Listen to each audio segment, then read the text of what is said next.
जब कैद मोहब्बत होला छीन ले बे आजादी। ओहो नायाबाद रहल जे प्यार के सोचलस बर्बादी। पाप पुण्य से ऊपर होला,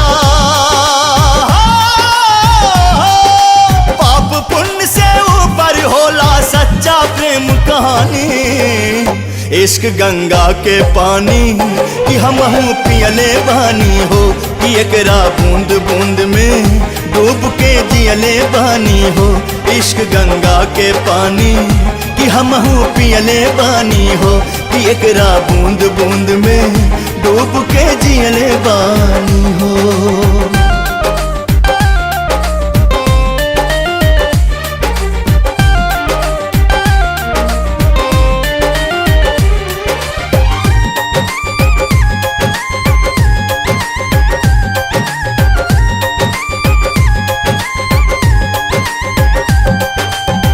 प्यार करे वाला नहीं केहू से डराए, प्यार करे वाला नहीं केहू से डराए।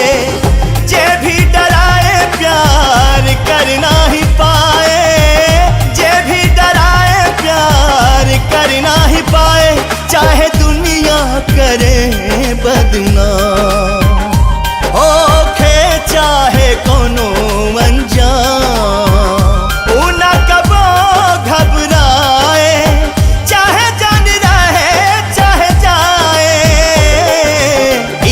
जंग भी जायज होला। इश्क में जंग भी जायज होला, सुनला प्रेम दीवानी।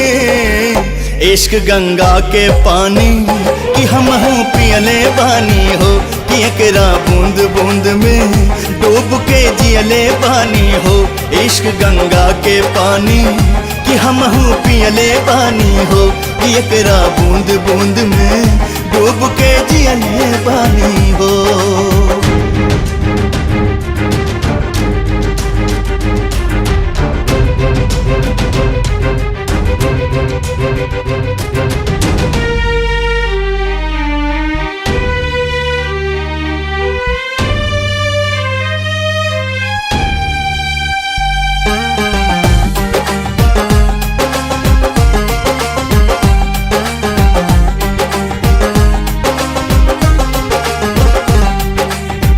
ओहो पार चांद ये है पार बांसवरिया, ओहो पार चांद ये है पार बांसवरिया।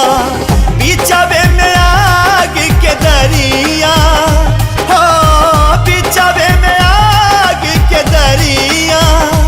आज बाटे तोहार इम्तिहान, अपना आशिक पे हो जा कुर्बान। फैसला के आ गइल घड़िया, बोला का बदल के भितरिया हो।